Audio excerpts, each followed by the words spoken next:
அஸ்ஸலாமு அலைக்கும் வரஹ்மத்துல்லாஹி வபரகாத்துஹு. அன்புக்குரிய சகோதர சகோதரிகளே, இன்னைக்கு இல்லங்களில் எக்கச்சக்கமான நெருக்கடிகள் இருப்பதை நம்மிலே பலர் உணர்கிறோம்.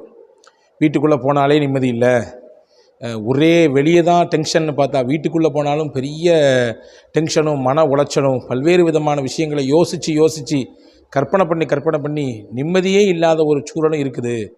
என்ன தான் பண்ணுறது நாங்கள் அப்படின்ற மாதிரியான ஒரு கேள்வியோடு நம்மிலே பலர் இருப்பதை பார்க்கிறோம். பல சகோதரர்கள் தனியாக கமெண்ட்ஸில் வந்து இந்த மாதிரியான நிலை மாறுறதுக்கு என்ன செய்யணும் அப்படின்னு கேட்கக்கூடிய விஷயத்தையும் நம்மளால் பார்க்க முடியுது. இன்றைக்கி நான் ஒரு செய்தி சொல்ல போகிறேன். இதன் மூலமாக வீட்டிலே நிம்மதியையும் குறிப்பாக வீட்டிலே அல்லாஹினுடைய பரக்கத்தையும் பெறுவதற்கு இது மிகப்பெரிய வழிவகை செய்யும் என்று ஹதீஸ் நமக்கு சொல்லித் தருகிறது. அந்த அடிப்படையிலே இந்த காணொளியை முழுமையாக நீங்கள் பாருங்கள், சிறந்த பலன் உங்களுக்கு கிடைக்கும் என்று நான் நம்புகிறேன். அன்பான சகோதரர்களே, சின்ன விஷயந்தான், அதை நம்ம கரெக்டாக செஞ்சிட்டோம்னா மாஷா அல்லாஹ் சிறந்த நிம்மதியையும் பரக்கத்தையும் நிறைவாக நம்மால் பெற்றுக்கொள்ள முடியும். முகமது நபி ஸல்லல்லாஹு அலைஹி வஸல்லம் அவர்கள் சொன்னார்கள், அபூதாவூதிலே இந்த ஹதீஸ் இடம்பெற்றிருக்கிறது, 3 நபர்களுக்கு அல்லாஹு தாலா தன்னுடைய பொறுப்பில் அவர்களை வைத்திருக்கிறான். 3 அல்லாஹ் தன்னுடைய பொறுப்பின் கீழே வைத்திருக்கிறான். அவர்கள் வாழ்ந்தால் அவர்களுக்கு போதுமான ரிசுக்கை தருவது அல்லாஹ் தன் மீது கடமையாக்கி கொண்டான். அவர்கள் இந்த செயலை செய்யக்கூடிய நிலையிலேயே மரணித்து விட்டால் அவர்களை சொர்க்கத்துக்கு கொண்டு போய் சேர்க்கக்கூடிய பொறுப்பை அல்லாஹ் தன் பொறுப்பில் எடுத்துக்கொண்டான் என்று அண்ணலம் பெருமானார் ஸல்லல்லாஹு அலைஹி வஸல்லம் அவர்கள் சொன்னாங்க. பாருங்க, வாழ்ந்தா போதுமான அளவுக்கு ரிசுக்கை கொடுத்து அவங்கள திருப்திப்படுத்துவான். இந்த 3 காரியத்தையும் செஞ்சு கொண்டிருக்கும் பொழுது அல்லது செஞ்ச பிறகு அவங்களுக்கு மவுத்துன்னு ஒன்று இருந்துச்சுன்னா அல்லாஹ் நேரடியாக சொர்க்கத்தில் கொண்டு போய் சேர்ப்பான்.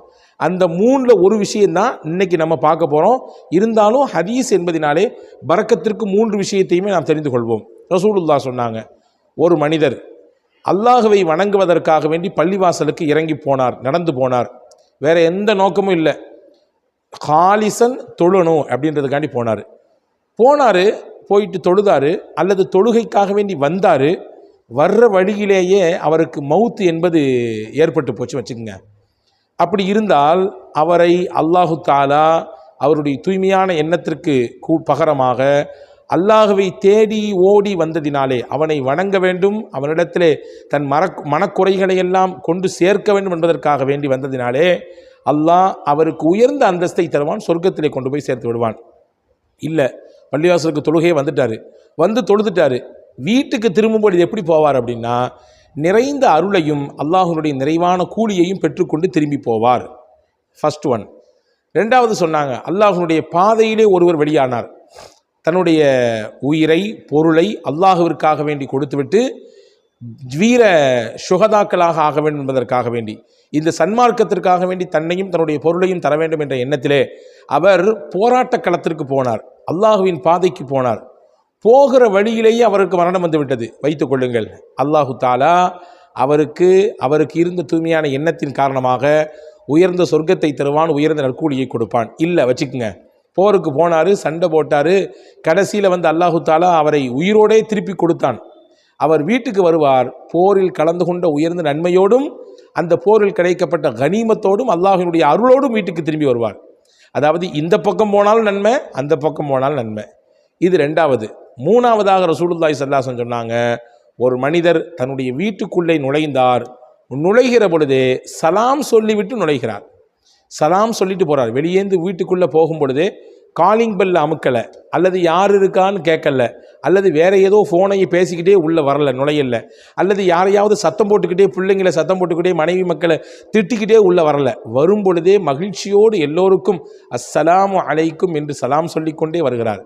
ரசூலுல்லாஹ் சொன்னாங்க, இவரை பாதுகாப்பது அல்லாஹ் தன்னுடைய பொறுப்பாக எடுத்துக்கொண்டான் என்பது மட்டுமல்ல, இவருக்கு தன்னுடைய அருளையும் பரக்கத்தையும் நிம்மதியையும் கொடுப்பதை அல்லாஹ் தன் மீது கடமையாக எடுத்துக்கொண்டான். இந்த 3 அல்லாஹ் தன் அருளையும் தன்னுடைய பரக்கத்தையும் கொடுப்பதை தன் மீது கடமையாக்கி கொண்டான் என்றார்கள் பெருமானார் ஸல்லல்லாஹு அலைஹி வஸல்லம். இந்த 3லே நமக்கான செய்தி என்னன்னா, வீட்டுக்குள்ளே போகும்போது சலாம் சொல்லிட்டு போகணும். அது ரொம்ப முக்கியமான விஷயம்.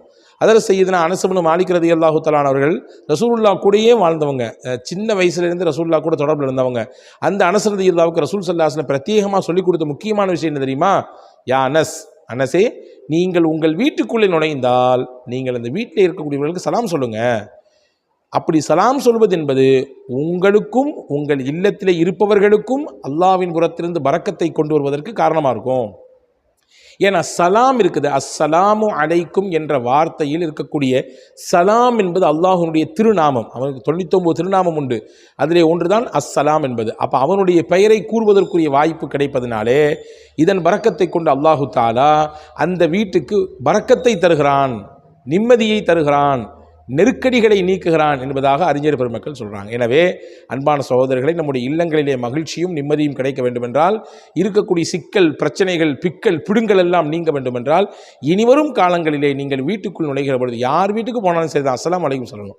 சலாம் சொல்லாமல் வீட்டுக்குள்ள நுழையக்கூடாது. தான் சொந்த வீடாக இருக்கட்டும், உங்கள் மனைவி மக்கள் தான் அந்த வீட்டில் வாழ்கிறாங்க, நீங்கள் கேட்காம உள்ளே போனாலும் உங்களை கேட்குறதுக்கு யாரும் ஆள் கிடையாது அப்படின்னு நிலை இருந்தாலும் கூட அஸ்ஸலாமு அலைக்கும் சத்தமாக சொல்லிட்டு போங்க. குரானிலே வருகிறது, வீட்டிலே ஆளே இல்லாத வீடாக இருந்தாலுமே கூட சலாம் சொல்லுங்க, அங்கே மலக்குமார்கள் இருப்பாங்க, பதில் சொல்லுவாங்கன்னு வந்திருக்கு. வெளி வீட்டுக்கு போனால், அந்நியர்களுடைய வீட்டுக்கு போனால், விருந்தினர்களாக நீங்கள் ஒரு வீட்டுக்கு போனால் சும்மா துப்புன்னு உள்ள நுழைஞ்சிடாதீங்க, சலாம் சொல்லுங்க, அவங்க பதில் சொன்னால் உள்ளே போங்கன்னு சொல்லி இது சார்ந்த நிறைய விஷயங்களை ஹதீஸிலே பார்க்க முடிகிறது. சலாம் என்பது தான் முகமது நபி ஸல்லல்லாஹு அலைஹி வஸல்லம் மதீனாவுக்குள்ளே போன உடனே பேசின முதல் செய்தி, அஃஷுஸ் சலாம், சலாத்தை பரப்புங்கள். இது தனி டாபிக்கு, அதை பற்றி நிறைய பேச வேண்டியது வரும். இப்போ நான் உங்களுக்கு சொல்லக்கூடிய இந்த காணொளியிலிருந்து நான் உங்களுக்கு சொல்லக்கூடிய செய்தி என்னவென்றால், இந்த மூவரில் ஒருவராக பெருமானார் ஸல்லல்லாஹு அலைஹி வஸல்லம் சொன்னார்கள், யார் ஒருவர் தன் வீட்டுக்குள்ளே நுழைகிற பொழுது சலாம் சொல்லிவிட்டு போகிறாரோ அவருக்கு பரக்கத்தை கொடுப்பதற்கும் அவரை பாதுகாப்பதற்கும் அவருடைய கேடுகளிலிருந்து அல்லாஹ் அவரை மீட்டெடுப்பதற்கும் அல்லாஹ் தன்னுடைய பொறுப்பை எடுத்துக்கொண்டான், தன்னுடைய பொறுப்பில் எடுத்துக்கொண்டான். அப்படிப்பட்ட பொறுப்பில் எடுத்துக்கொண்டவர்களாக நாம் மாற வேண்டும் என்றால், இனிவரும் நாட்களில் இனிவரும் காலங்களில் நாம் இல்லங்களுக்கு நுழைகிற பொழுது எதை செய்கிறோமோ இல்லையோ முதல் கட்டமாக சத்தமாக எல்லாத்துக்கும் கேட்குற மாதிரி சலாம் சொல்லிட்டு போவோம். அல்லாஹ் தௌஃபீக் செய்வானாக.